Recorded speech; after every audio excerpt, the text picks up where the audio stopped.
Well, today, install the steering column. Now the wheels actually turn.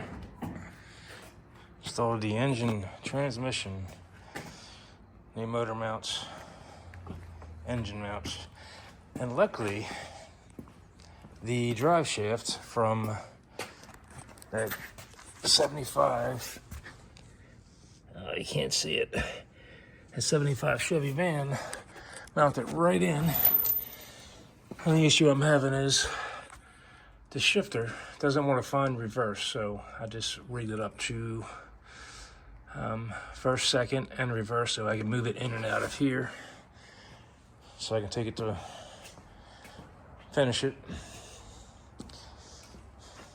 Getting excited. Another week, she'll have, by the end of the weekend, I'll have radiator in.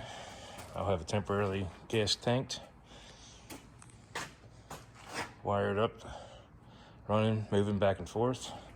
Only issue is, since I have a busted cherry picker, I end up busting the fill tube off, so I'm going to change the intake. But maybe, probably not, but maybe,